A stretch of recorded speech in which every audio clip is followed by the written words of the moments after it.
nothing like it anywhere, and I mean anywhere else in the world. All-Star festivities at its finest. Hi, everyone. Kevin Harlan here with my partners Clark Kellogg and Steve Kerr. And now it's time for the Foot Locker three-point contest. The long-range assassins of the NBA have come together to show off their skills from beyond the arc. There's a lot of tremendous three-point talent in the NBA, and no better place to see that skill showcase than right here, right now. Well, Clark, maybe I'm a little bit biased, but the three-point contest is something I look forward to all season long. So it's J.J. Redick ready to go.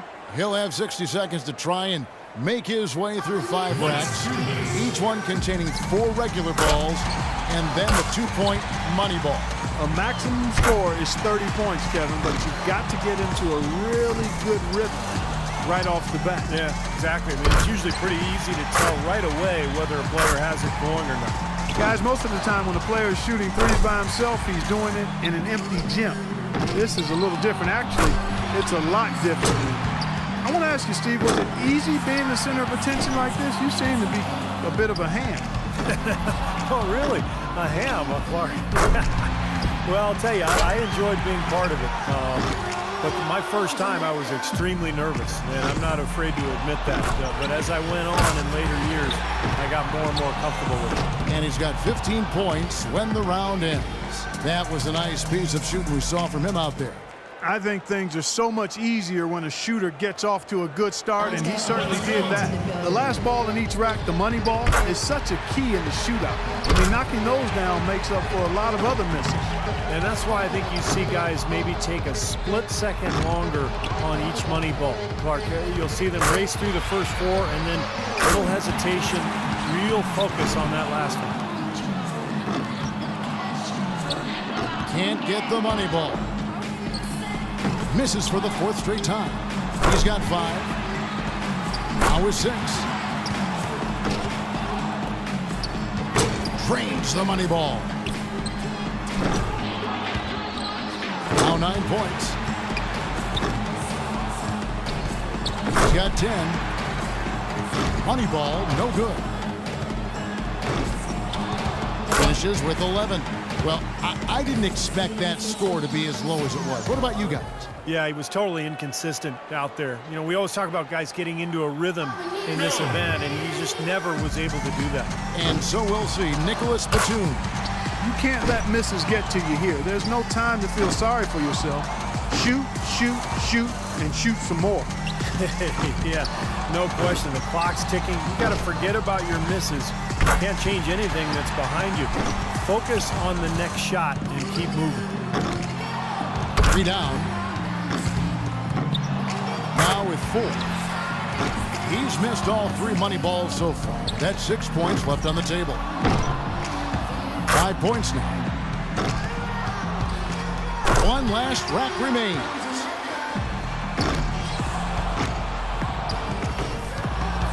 Misses for the 4th straight time. 9 points is what he finishes with. Well, not his finest showing. I think we can all agree he could have done a lot better. Yeah, he might not get an invite back for next year's contest after that show. Well, one bad round doesn't mean he doesn't deserve to be here, but there's no question, watching that performance, he did not look suited to the format of this contest. And so we'll see Wesley Matthews. You know, Wes Matthews, Kevin, out of Marquette, had a really solid career there, but was undrafted.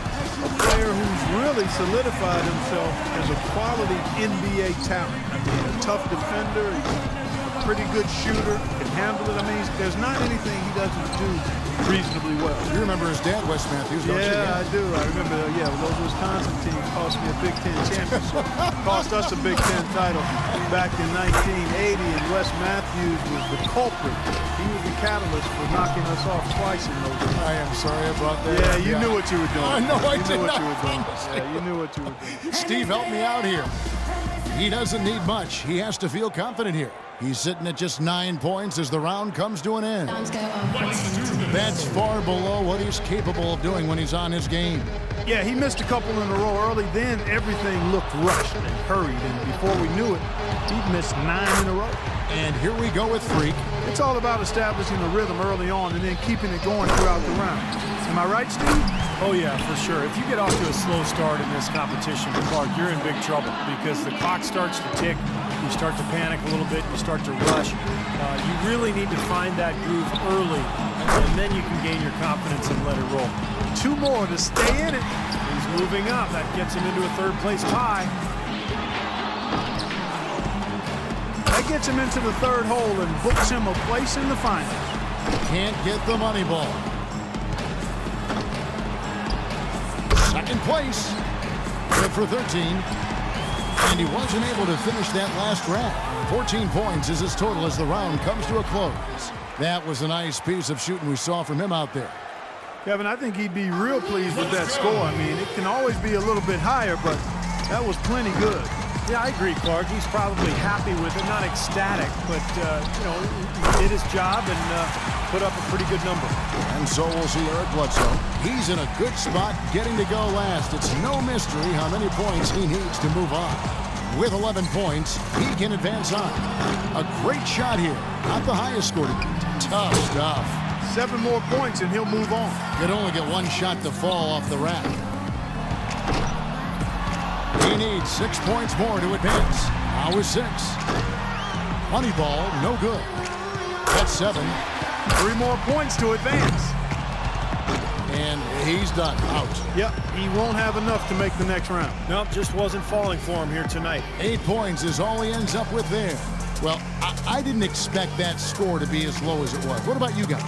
Reddick's got the best score in the qualifying round, guys. I'll bet he's excited for the finals. Quite honestly, I think the final round is wide open. I mean, we've got a bunch of great shooters moving on. Yeah, we sure do, and I can't pick a favorite here, Clark. I think everybody's in the mix right now. He's got to go first here in the finals because he had the lowest score to qualify. But he made it in, and that's the important thing. Now, 3 points.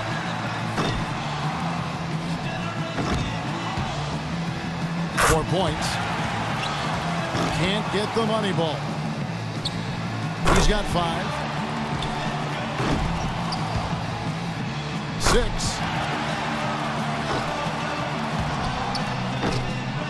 He's 0 for 3 on money ball. That could cost him. Now 8 points.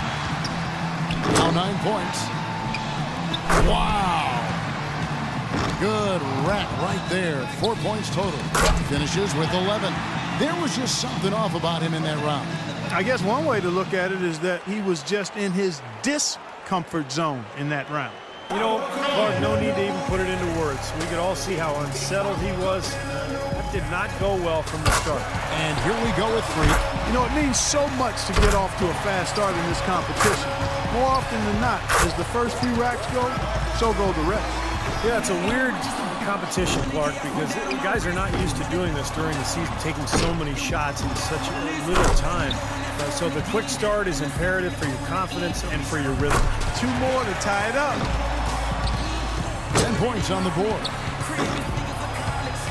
Got it, taking the lead in his final round. He will be the one to beat. And that's a great position to be in.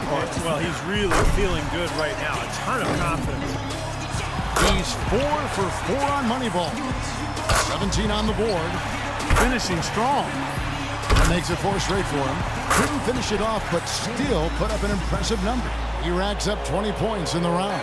His stroke looked terrific in that round, guys. Well, he really had it going at the end. That's what you call going out on a high note. That was great stuff. So it's J.J. Redick ready to go. J.J. Redick, a terrific shooter, shot over 40% from distance in his career at Duke. And in the NBA, that accuracy has continued. A player who has to be accounted for at all times. He can tie it with 20 or take the lead at 21. He could have taken more from that rack, only got 2 points. He can only miss 1 more, guys. A second miss and he's done. Well, I think, yeah, that's it. He's done. Yep, he can't make it up in these last few shots, Kevin. Well, thanks for coming. We will see you next year.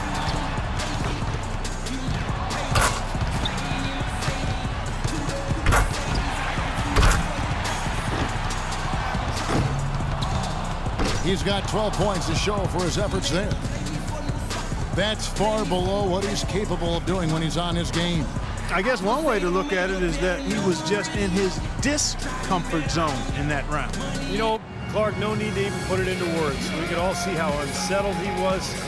that did not go well from the start. And as we close out the Foot Locker three-point contest, we can safely say that one-man shooting tonight was absolutely remarkable. This year's champion, Slim.